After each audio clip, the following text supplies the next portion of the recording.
Это самый известный частный дом в мире. С тех пор, как в 1963 году Falling Water, или Дом на водопаде, стал музеем, его посетили уже миллионы людей. Название виллы объясняется тем, что она стоит прямо на водопаде, образованном горной речкой, именуемой Медвежий ручей. Причем в буквальном смысле. Ручей бежит прямо под домом. На него можно любоваться у себя под ногами, находясь в гостиной на первом этаже, или слушать шум воды, засыпая в одной из спален на втором. Хозяева этого дома, Эдгар и Лилиан Кауфман, владельцы фешенебельного универмага Кауфман в Питтсбурге, были уверены, что нанятый ими для его строительства легендарный архитектор Фрэнк Ллойд Райт построит для них дом с видом на водопад. Вместо этого новатор Райт привнес водопад не только в их жизнь, но и в историю архитектуры. Фрэнк Ллойд Райт прославил так называемую органическую архитектуру. В начале 20 века он создал целый ряд сооружений, раскрывающих свойства естественных материалов и органично вписанных в окружающий ландшафт. Но к началу 30-х годов Райт остался практически без работы. В американской архитектуре тех лет царил наполненный холодным железобетоном интернациональный стиль, контрастирующий с тем, что любил и строил Райт. Знакомство с Кауфманами и поступивший от них заказ пришелся как нельзя кстати.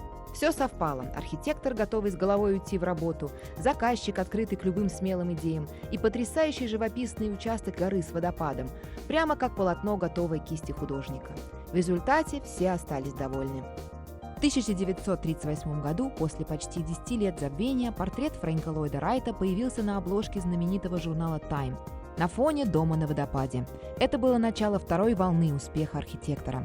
Да и семья Кауфманов, и до этого известная своей склонностью к новейшим стильным изобретениям и тенденциям, благодаря своей новой загородной вилле оказалась в центре внимания общественности. Сюда потянулись посетители со всей страны. В их числе было немало знаменитостей тех лет: Альберт Эйнштейн, Ингрид Бергман, Марлен Дитрих и даже 32-й президент США Фрэнклин Рузвельт. Тем не менее, хозяева этого удивительного жилья любили Falling Water не только из-за его популярности. Им просто было в нем хорошо. В этом и заключается концепция любимой Райтом органической архитектуре. В ее основе комфорт и наслаждение красотой как внутри, так и снаружи. Линда Вегенер, куратор этого музея, уже несколько десятилетий рассказывает всем, кто приезжает сюда, о доме на водопаде и его счастливых владельцах, семье Кауфман. Они обожали этот дом. Он подошел им так же, как подошла бы пара ботинок, сшитых на заказ.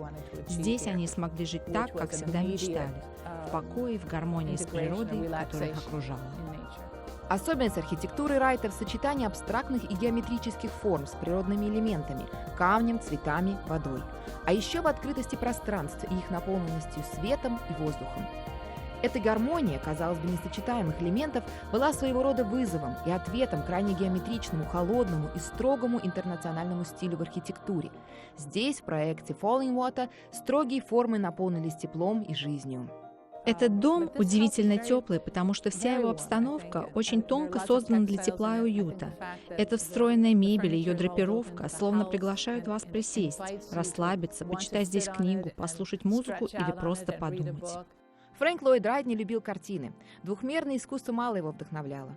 Поэтому в этом доме картин немного, разве что несколько дорогих для семьи портретов и небольших полотен любимых художников. Например, картина Диего Риверы, также побывавшего здесь, или этот рисунок Пабло Пикассо с дарственной надписью. Роль картин в доме на водопаде заменяют окна, живая переменчивая природа в строго геометрической рамке. После смерти Лилиан и Эдгара Кауфман их сын, Эдвард Кауфман-младший, сделал их резиденцию музеем, достоянием общества. Однако все здесь по-прежнему живое.